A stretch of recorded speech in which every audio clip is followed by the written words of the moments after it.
Hello and welcome to Croppie Coffee, where we explore the unexplained and uncover the truth behind some of the world's most mysterious phenomena, crop circles. I'm your co-host Connor, and I've been dragged here against my will to explore the mysterious world of crop circles. Today, and as always, we're joined by my co-host Simon, and we have Rick, who will be helping us with keeping our coffee hot and our energy high throughout the discussion. Together, we'll be discussing our thoughts with a new guest each week, sharing our insights and theories. Whether you're a skeptic or a believer, get ready to have your mind expanded as we delve into the mysterious world of crop circles. Let's get started.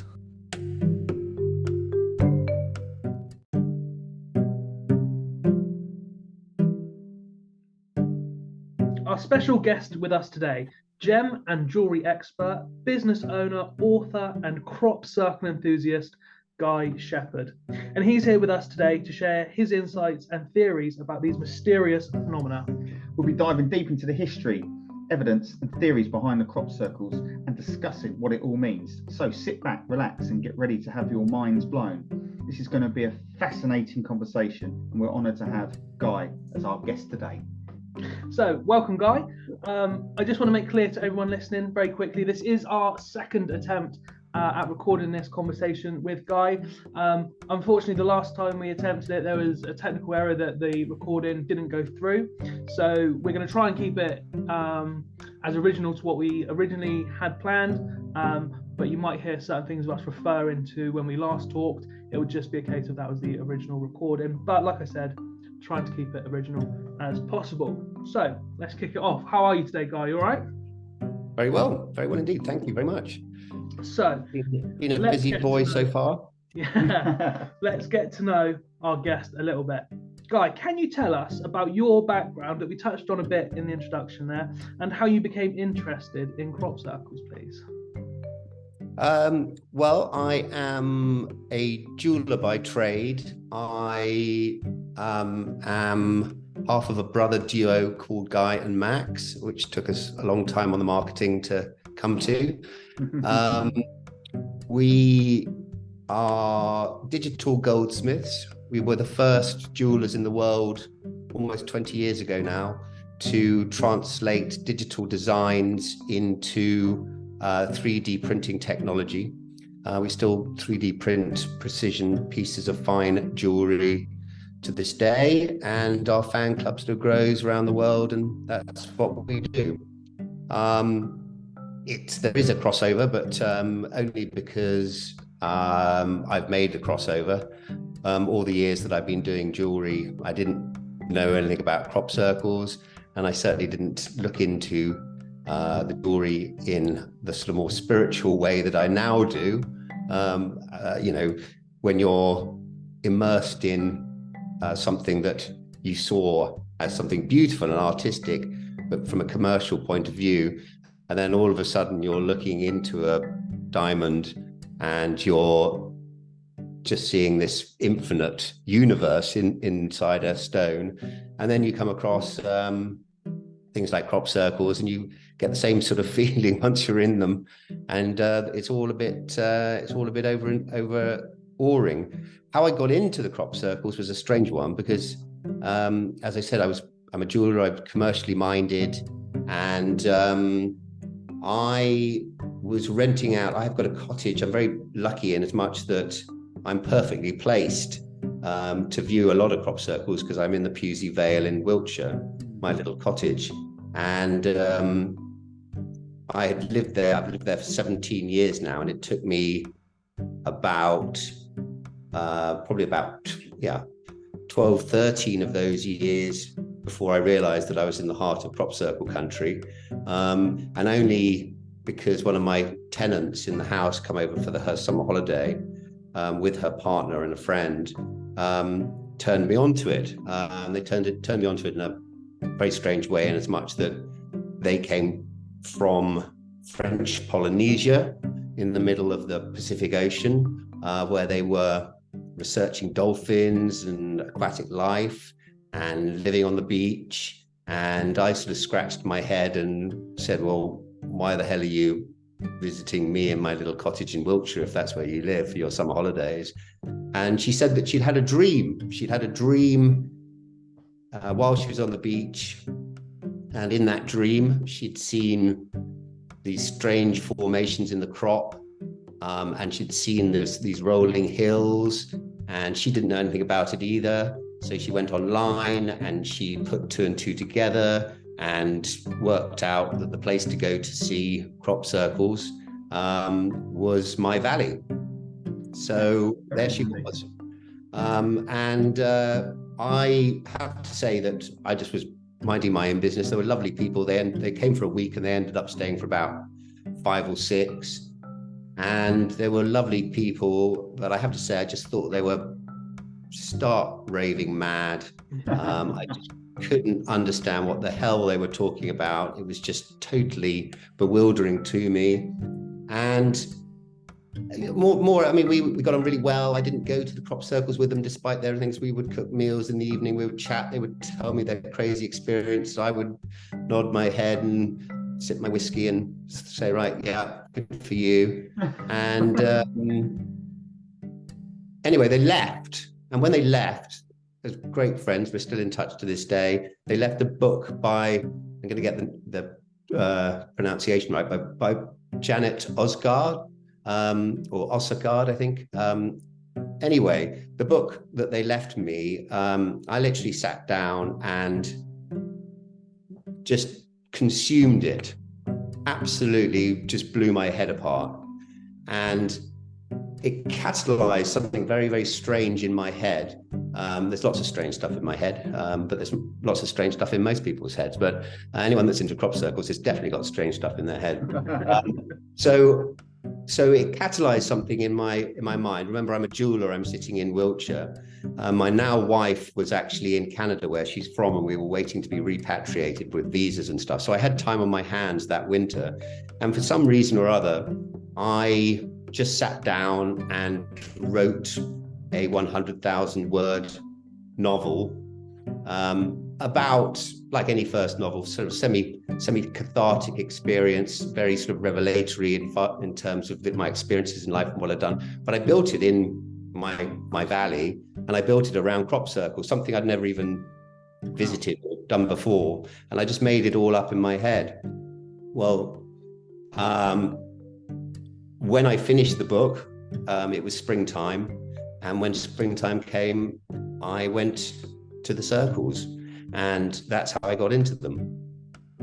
It's brilliant. There's I was just going to say, it's brilliant because obviously a reoccurring theme with crop circles is how you can think what you want about them, but undeniably they are a form of art, a form of media, and that stretches not just to visuals but also to things such as your book. They're great draws of inspiration. Yeah, absolutely, and that's, but they are works of art. They're phenomenal. But what I still can't get my head around is what creates these. I mean, some people say, it's definitely humans. Some people say it's higher beings. What do you think, Guy? What do you think? How are these things formed? What's your opinion? Crikey. Well, there's the cop-out answer is, I suppose, given the amount of research and the amount of theories and the amount of ideas that have been circulating for decades now, well, for hundreds of years, really. Yeah. I guess, like many of these incredible happenings, miracles, whatever you want to call them, I guess we're never going to know the answer to that. However, there are clearly certain things that we do know about them, and there's a whole load of theory, and there's a whole load of ideas, and whether the art is clearly made by some very talented artists. The majority of the art nowadays seems to be, unlike 40, 50 years ago, it seems to be very human orientated. Well, what inspires them to do that art? Because it is incredible art. What inspires it? Only they could say. But mankind has been mimicking divine art I'm going to call it divine art, because that is ultimately what I believe it is. Whether we, whichever way we spin it, spin it being the optical, the prime word, spin it being that, we are in a universe, we are spinning in a planet, we are surrounded by stars, we are surrounded by other, the sun, the moon, the this, and that. And there's quite clearly a connection between human consciousness and this divine level of understanding in the universe. And at whatever level you take the crop circles, whether you believe that they are just human, or whether you believe that they are a human consciousness, or whether you think they're a divine consciousness, or whether you think they're made by aliens, they all are encapsulated in this sort of theorem about our universal being. And they seem to be usually, especially the ones that I'm interested in predominantly, and those are the ones that can't be explained. They can be explained by science. They can be explained by, thousands of degrees of burnt nodes and and the other. And I mean, mind-blowing science that goes behind the inexplicable type of crop circle. And, at another level, the trampled crop by the artist at the human level, it's still a beautiful thing. It's still a piece of artwork. I know I don't condone it unless they've obviously got permission from the farmer, or they're doing it for an advert, as quite often happens these days, some sort of PR stunt. And good luck to them. They're incredible artists. But the ones that really impact me, and certainly going back to the book, because the book was written just out of a stream of consciousness, literally, that I'd never been to a crop circle. And, even the places that I imagine crop circles to be, and the formations of the places, the finale of the book, there's a crop circle that appears in a place. Well, for the subsequent 4 years that I've been following this phenomena, there's been a crop circle within, I don't know, a few hundred meters of the crop circle I imagined. And I find that, level of consciousness beautiful. And it's unlikely because, it's just a book that I've self-published myself for shits and giggles and my own enjoyment. Yes, it's on Amazon, but unless I've got some unbelievable super fan who just happens to want to go out into the fields and create crop circles on the back of my book, then it's a little bit strange, especially as there are various other people that I've met in the community that also have incredible experiences, and they say that they're connected with this level of consciousness, or even some with aliens, or some with this, or some with that. So, who's right, who's wrong? I think we're all right. I think we're all doing something usually positive. Sorry, military, sorry, farmers, when you get grumpy, this, that, and the other, but usually it's a positive experience. And I think that in artistic terms, we can always benefit from beautiful art, whether it's a sacred rosary stained glass window in a cathedral, or a mosque layout, or whatever it is. There are divine geometries at play, and the divine geometries that seem to be represented in the crop circles time and time again seem to give people, whether they're looking at a picture of the art or whether they're actually in the crop circle, seem to be giving a very uplifting or prophetic sometimes kind of message. You mentioned earlier about energies, that you felt some energies within certain crop circles. Are there any that you can just look at, obviously via drone and that, look down at, and actually you're drawn to it compared to others? And when you actually go in there or near it, do you find that you've got stronger energies to some patterns than you do to others? Does that make sense? Yeah, it does make sense, and I think there's some truth in what you're saying, in as much that, if I gave you and the three of us the same book of crop circles, and they were all drone pictures. And we went through them, there'd be ones that we went, oh God, that makes me feel great. I love that. That's fantastic. And there are other ones that you go, oh God, that looks rubbish. So there's always a reaction to the art form in its most simple form. That's the visual form from afar, which, let's face it, not many people are lucky enough to live in the Pewsey Vale. So most people around the world aren't lucky enough to be in places that they have crop circles, and might not see them ever in their lives. And if they do, they'll see them in a picture and they'll go, wow, look at that. So that has an impact in itself. I think the real energies that I've certainly experienced, and the real excitement of whether you're looking at it from a scientific point of view with these plasma orbs and energy and these incredible heats that seem to make crops steam when they're first viewed and things. I think that energy is the thing that really took my breath away. It was reading about people's experiences in that, and then actually experiencing that myself. And again, I'm not being a snob here, but the exhilaration of going into one of those circles and feeling that energy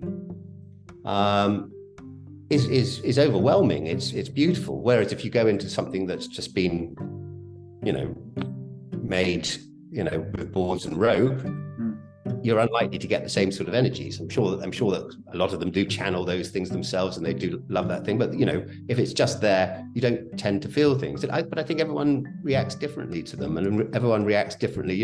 When you look at a swirl in the crop, sometimes your head just can't get round it. It just doesn't compute in your head, and you get overwhelmed by it. And it's an extraordinary experience. People have different experiences. I remember one I went to near Salisbury a few years ago. I went in the driving rain on my motorbike. I was drenched before I even got to it. I went to the middle of the crop circle at probably 7 o'clock and 8 o'clock in the morning. It was very, very recent. And I just got totally overwhelmed. So much so that I lay down in the center of it in the driving rain. Went fast asleep for 3 hours, woke up feeling just unbelievable. Was joined by a friend who'd come up from the south coast, and the friend came and woke me up in the center circle, and he was just literally holding on to me and staggering like a drunk and saying, I just feel awful, I've got to get out of this right now. And so I had to sort of help him out. So that's two people in exactly the same place having two totally different experiences, but based on something that was some energy that was overwhelming in two different directions. Yeah, absolutely. I mean, I think quite a common thing that's popped up throughout these podcast interviews, whatever, is that crop circles are very much a personal experience. As Guy just very perfectly touched on there with a prime example that two people that were friends, so must be somewhat similar in mindset, have gone to a crop circle, and one's felt so comfortable with the energies that they've fallen asleep and woken up feeling refreshed, whereas someone who just got there to wake them up felt the complete opposite. And it kind of leads on to my next question, which was going to be about if there was, any crop circles that you visited that really stand out in your mind, because obviously that must be one of them where you've managed to fall asleep in the pouring rain. But is there any others like that, or is that the main prime example that sticks out? There are so many different experiences of.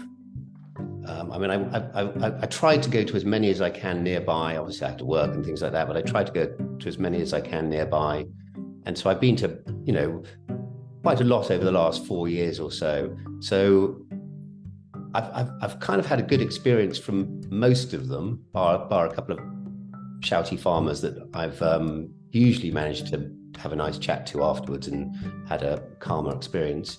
But I think it's things like, again, near Stanton St Bernard, I went to one a few years ago, and I went with my son, who must have been about 8 at the time, maybe 9. Anyway, it doesn't matter.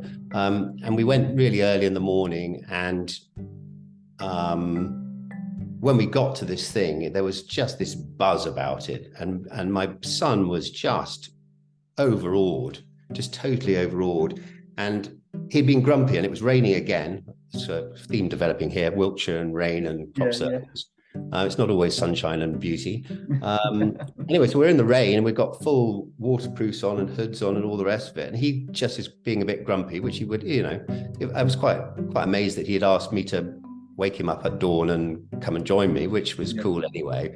But it was wet and it was cold. But when we got to the actual circle and we were in the middle and we were just having a can of Coke or something like that together, he just was lying back, and he was just literally putting his hand into the soil and saying, "Daddy, can you explain why this soil is hot?" It was just so confusing.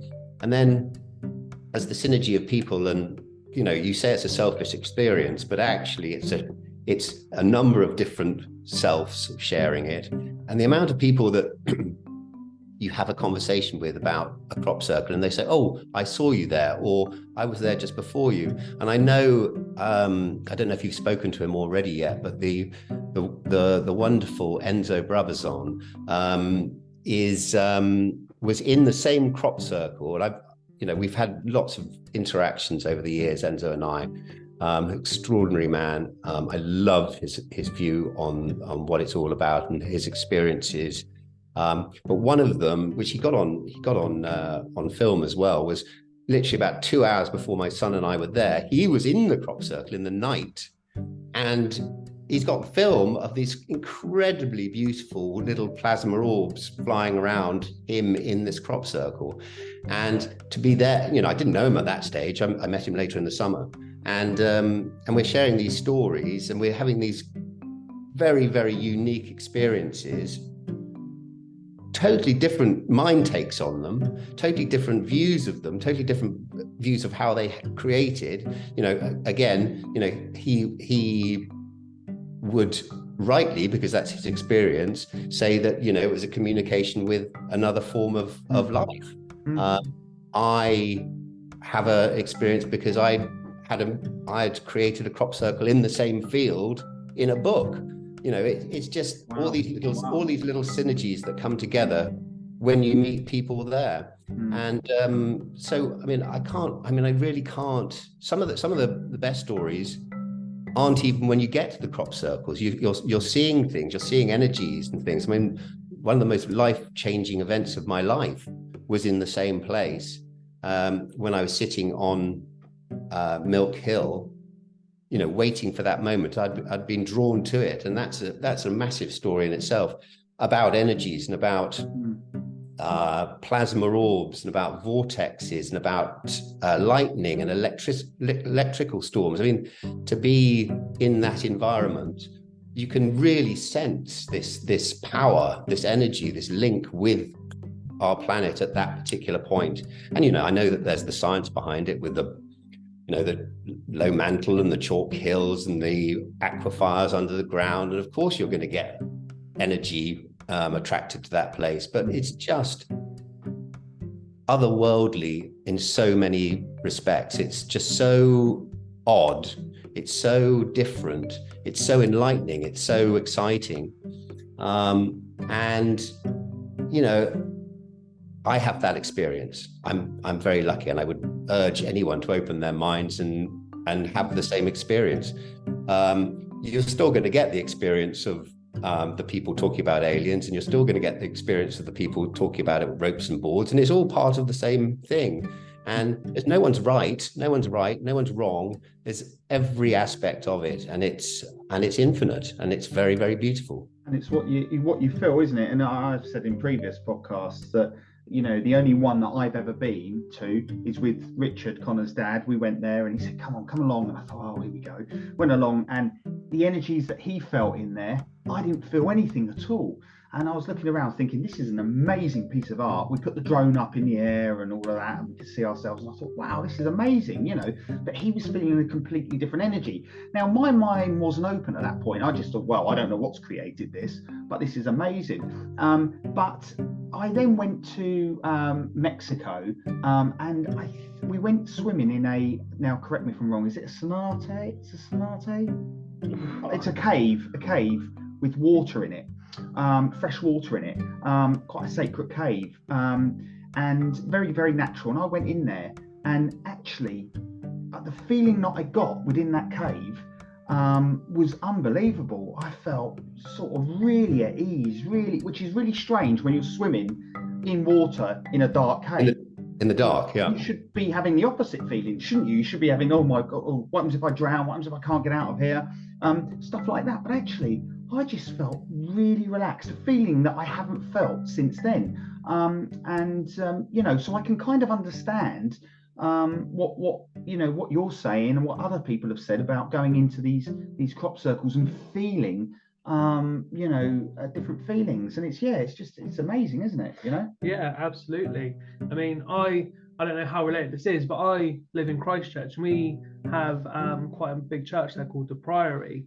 And you know, very often, if I'm out with my friends and I drive past it, just through looking at this amazing bit of architecture, I'll get a feeling inside me of, I don't know how to describe it, it's just overwhelming feelings that are just brought on by inanimate objects. I mean, I don't really know how to explain it, but like you say, a dark cave filled with water, a crop circle, a building, all things that are very inanimate. They're just, well, stone and everything, but it can have this impact on us as people. I think one of the keys to understanding this and this level of consciousness is that, myself included, we've been preconditioned for a few hundred years now, where, you know, science has always been the correct idea. Anything beyond that, anything inexplicable, is sort of dismissed. Now, you know, the whole point of science is that, you know, you choose a subject and you try to solve it, and those solutions change all the time. And they're still obviously discovering, you know, most of the things out there are undiscovered. Science has discovered very little in overall terms. But I think it's the difference now between people accepting some science as a research thing, but actually wanting to look further. And I think people have got to a stage now with the commercialism, with a sort of, forget religion as such, but let's say a spirituality, where it was clear that our forefathers, whether at Stonehenge or whether at Machu Picchu or whether at, I don't know, there's been the pyramids or whatever, all of these incredible sites, there's obviously been some sort of thinking, some sort of link between us and the universe for a long, long time. Certainly some of the things that they're talking about now are sort of predating what we believed was our history, and they're rewriting that history, and the science will catch up with that and prove or not prove whether these things are correct or not. But I think it's the exploration of possibilities that things could be. It's the opening the mind up that I think the crop circles seem to have escalated massively with the advent of our technology. You know, the fact that, you know, in World War II, they started spotting them with all the fighters going over quite more often. And then there's private aircraft, and then there's helicopters, and then we've got the drones. And, you know, it's developing so fast that, of course, you know, that viewing platform is getting better and better and better. And with that comes the warnings, the messages, because so often these astrological imprints have a message in them, you know, and have a almost unfathomable code in them that sometimes is warning us about, you know, climate change, sometimes it's warning us about COVID, sometimes it's warning us about nuclear, sometimes it's warning us, but they're all useful things that we should take note of. And I think that having the pictures taken of these things so that people who can't visit them can study them, they work out the angles, they work out the geometry, they work out the sacred numbers, and come up with these incredible solutions. You know, for example, without Steve Alexander being in an aircraft on a particular morning, flying over a particular farmer and his combine harvester, cutting out the crooked Soli formation, we would never have seen this wonderful thing that, you know, just is mind-boggling. I mean, you can't even get your head around how amazing the symmetry is. I mean, the book by, like, is it Jean-Michel and Alan Brown? I think I can't remember. I might have got that wrong, but anyway, their crop circle little book is like my Bhagavad Gita. It's like my New Testament now. It's just such an incredible thing that every single page I turn and they tell me that it's the same lineage as the sun to the moon and the moon to the earth and this to the that. And there's, you know, this many squares and this. And I just go, what the hell? And then they map it out onto a bigger scale as well and show you that the same map is on a sort of 2-mile radius around the crop circle as well. And you're just like going, hang on, you know, no one can just, it's just, that's just heaven sent. That's just so beautiful. And no one even visited it, or no one we know visited it. And thanks to Steve and his camera, we now can see it all. Yeah, and I mean, this is something I really like about crop circles, is going on to the sacred geometry and everything, about how perhaps they are messages from a higher being, to call it whatever you want to call it, because people say, no, I'm not religious, I am sort of into the spiritual side of stuff, I'm willing to believe. And now if someone says to me, oh, I believe in such and such, you know, I don't dismiss them. You know, I may not believe in myself, but in no way do I dismiss them. I like to wonder about it. And people say, you know, oh, okay, so the crop circle might be a message, but then someone will counteract that and say, oh, they're man-made. And to that, I like to think, well, okay, but man itself is spiritual. How do we know that the man isn't the tool from this higher being? So yeah, I really like the idea of these crop circles being messages, and I like to look at them and I like to wonder what could the message be, because with all art, it's obviously got its soul message that the artist wanted to be put across, but also interpretation as well, that you can look at it and take something else from it. Yeah, well, that's the beauty of the community that's brought up. And there's so many, you know, forgive me, I'm a jeweler, you know, I'm just doing this for shits and giggles.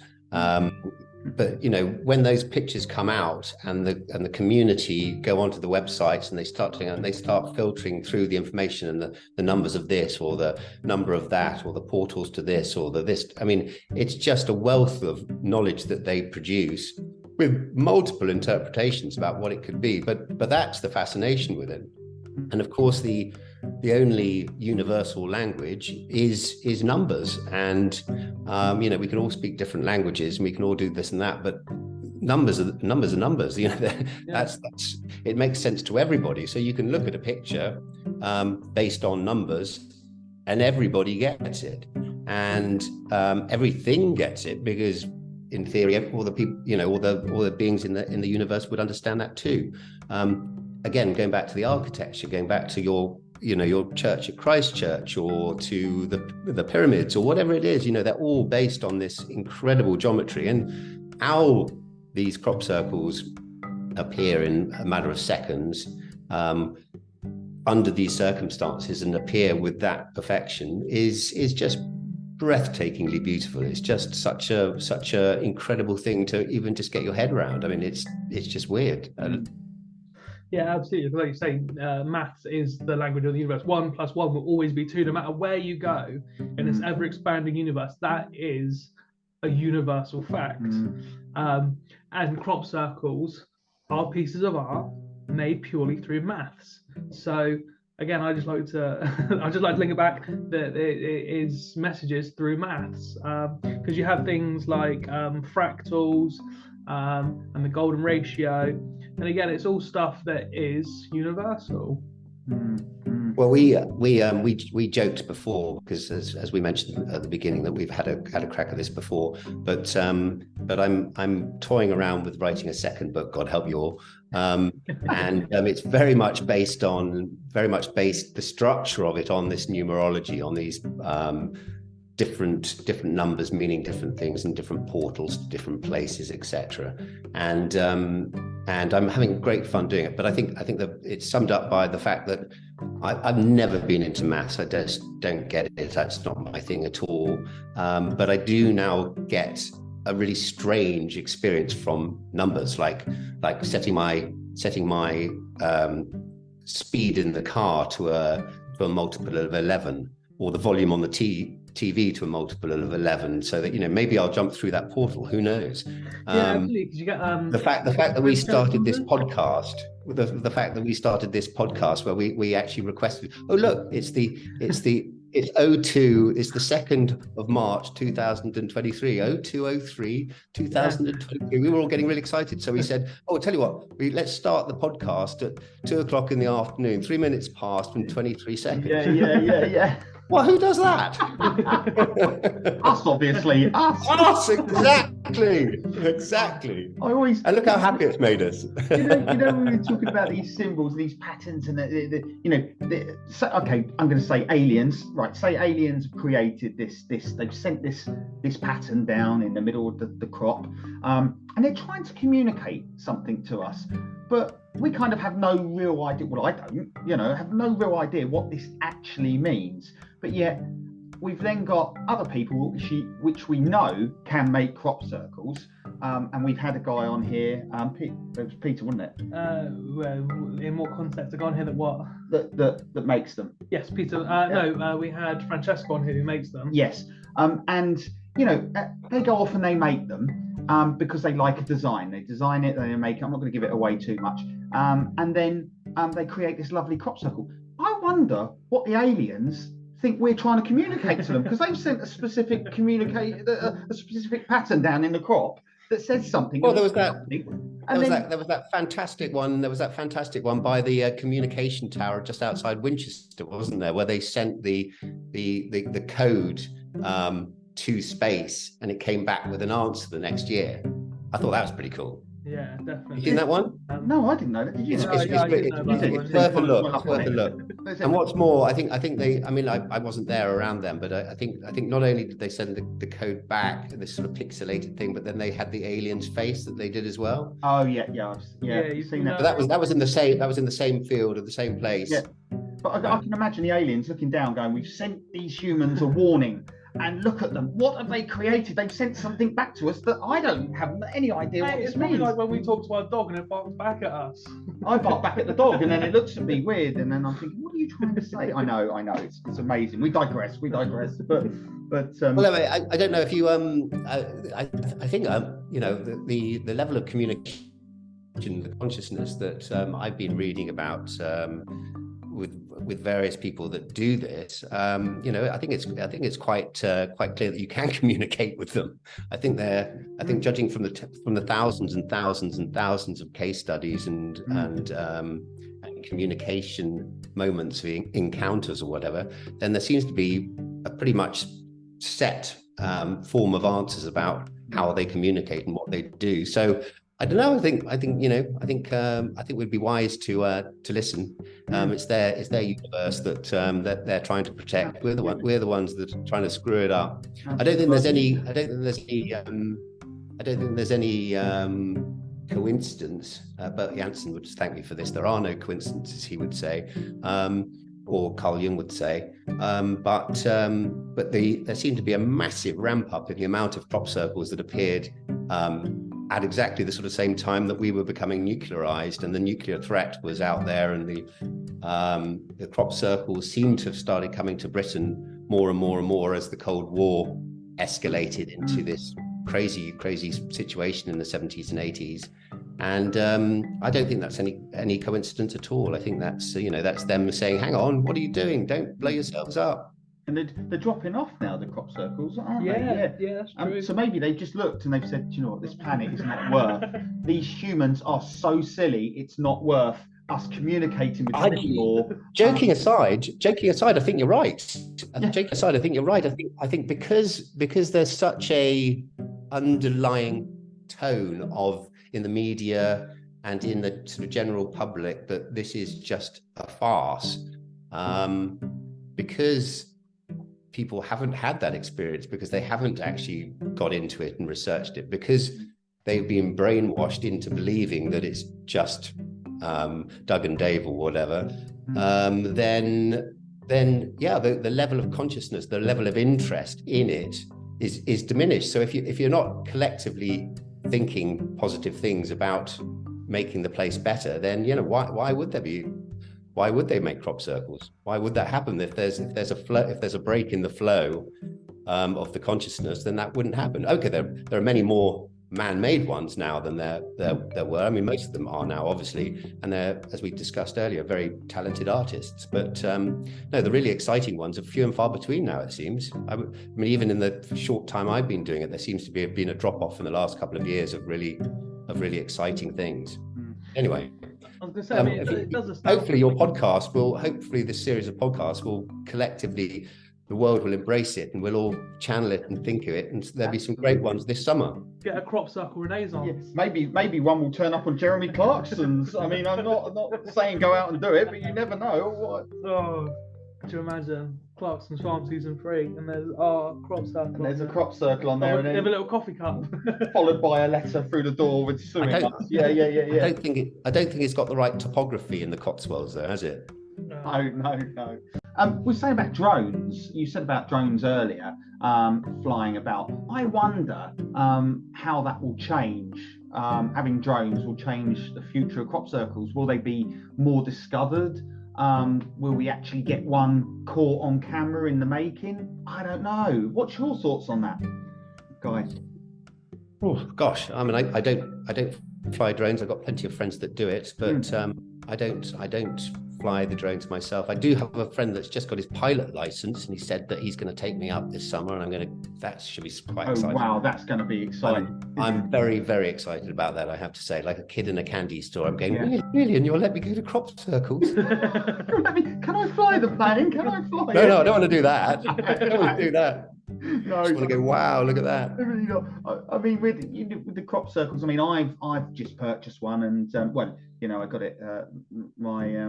My future wife got me it as a birthday present, and and I'm learning to fly it. I'm really excited. I mean, I'd say learning. I've had it for some months now, and it just about takes off, and then it does what it wants to do. How many windows have you broken? Well, I started running, and it followed me, and I thought, oh my god, it's gone out of control. But actually, it's supposed to follow you. So I'm looking forward to crop season, because I'm gonna start getting some balls, as it were, and fly it up in the sky and start going over some fields. Absolutely. I mean, like we say, because obviously back in the 80s and 90s and whatnot, the only way to experience the top-down view of a crop circle was to go in an aircraft, and obviously the drones becoming more accessible to the public has opened up this whole new avenue of viewing crop circles. I remember what I was going to say as well. I was going to say it astounds me that going back to it, that crop circles in media, how in the mainstream media they're just portrayed as like, I don't want to say a joke, but like in films they're like, oh, it's just where like a flying saucers land and everything. But when you actually get into the community of it and how serious they actually are, and you have people that go out and research them, as just going to say, I was just standing at like why the mainstream media isn't more onto it, and why it is just treated as such a fad. But yeah, that's what I was going to say. Yeah, I think it's a policy change, because I've got a lovely farming friend of mine who lives near me, who is a rare beast in as much that he's a farmer that loves crop circles, and he was sharing his stories with me from the 70s and 80s and stuff.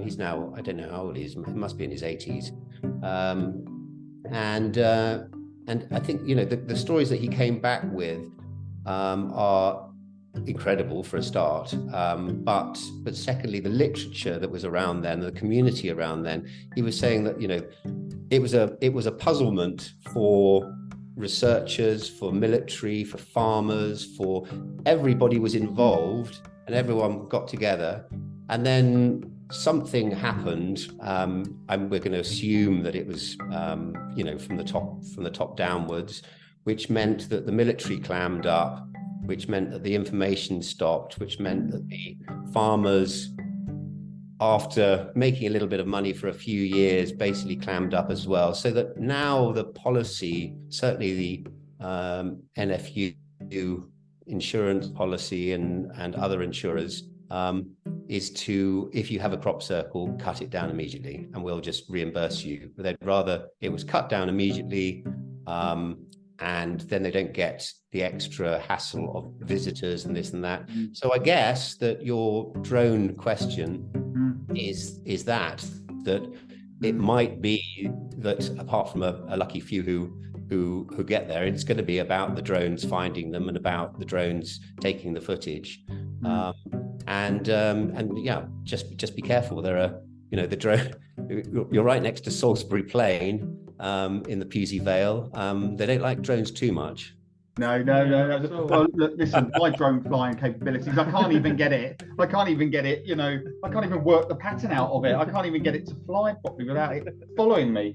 So yeah, there's no chance of that this year. I'm definitely. What would be wonderful is if the military, like the US military seem to be doing, for what reason we don't know, you know, starting to disclose after, you know, 50, 60, 70 years of no aliens, no this, no that, suddenly to have that rhetoric changing, that it could be this or it could be that, or this is unidentified, you know, that rhetoric's changing. So if it changed in the UK and they actually released some of the footage that they must have, because the amount of crop circles I've been to where it's been going on long there's been an Apache helicopter hovering above it, checking it all out and recording it and doing this and that. I mean, I'd love to know what they've got. It'd be amazing. There's got to be something. There's got to be something to it, hasn't there? There's got to be something to it. If they're, you know, I don't know. Look at Area 51, isn't it? Yeah. Look at Area 51. It's well guarded and everything else. There's got to be something there, isn't there? You know, why would you fly these Apache helicopters over these crop circles if there isn't really? Oh, that's man-made, not an issue. Why would you? There's a lot of secrecy around something, or a lot of sort of monetary involvement in something that is just shown to be a fad, nothing too important. There we go. So I think we are slowly running out of time. We've got about 10 minutes left. So I've got 3 more questions for you, Guy. And my first one is there anything that you wanted to discuss that we haven't got round to yet? Is there anything burning on the tip of your tongue, in the back of your mind, that you wanted to get across to us that you haven't had a chance yet? We're in the depths of winter now, or actually emerging into the spring. I'm very much looking forward to a new season. As I said before, I think the only thing that I would urge is you've obviously got a wide diversity of people on this show, but I would just take with it, from my point of view, you know, I'm not a researcher, I'm not intelligent like that. I'm doing this out of a spiritual passion, really. There's a connection that I've got now with the Wiltshire countryside through this phenomenon and through the heavens above, that I would urge anyone who is interested in it to get up onto the hills this summer, think some good thoughts, relax, enjoy themselves, and you know, think good things, and great things will happen.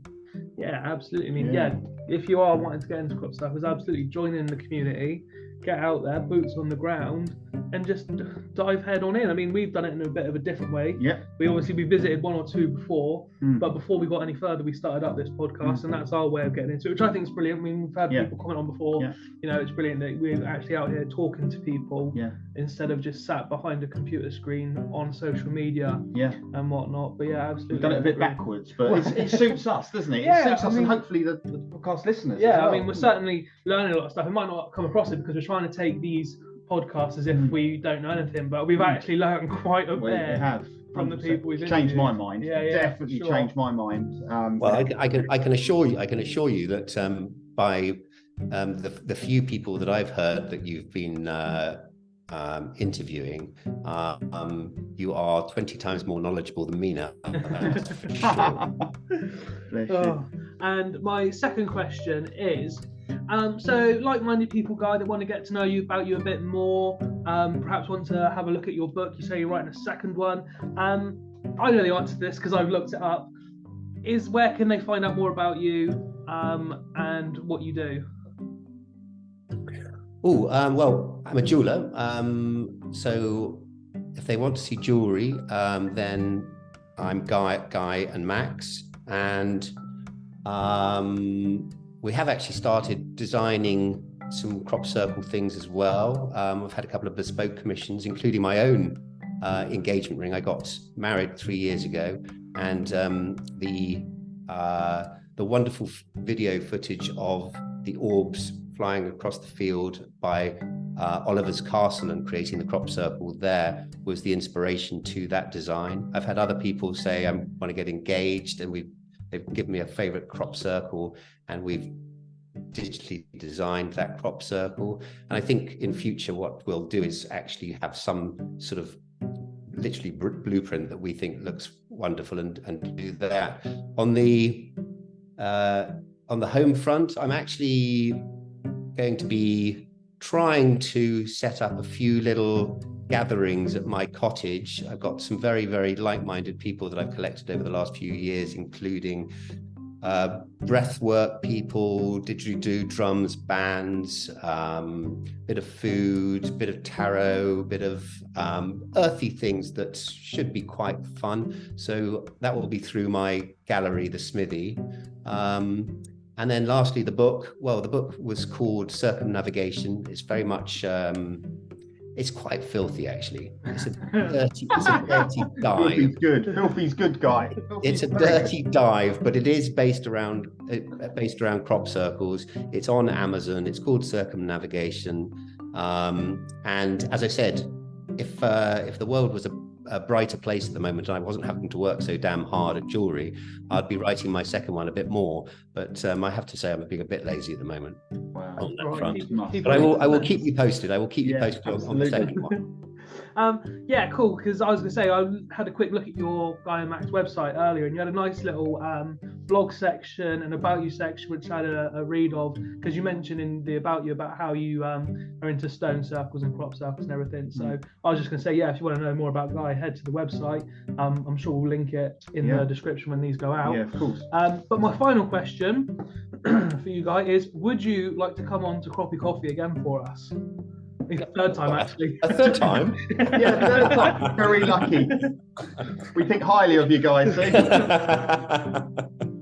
Well, gentlemen, it's been a pleasure again, and of course I would. I hope that this summer we all have wonderful experiences in circles, and I hope that it means that you'll do your interviews with a whole lot of crazy people and more people that you meet, and that this is something that you really enjoy doing, because I certainly enjoy coming on. Oh, bless you. You know, you never know, Guy. We may meet you at one by coincidence, and do you know what? Maybe we should think about interviewing people that want to be in the crop circle at the time. Yeah, who knows? Look, this has just come to my mind. See, that's brilliant. A little bit of Croppie Coffee live. Think it, and it will happen. There we go, Guy. Brilliant. Amazing. Thank you again, Guy. Thank you, Guy. All the Great best. to see you guys. All the best. Thanks, Guy. Bye.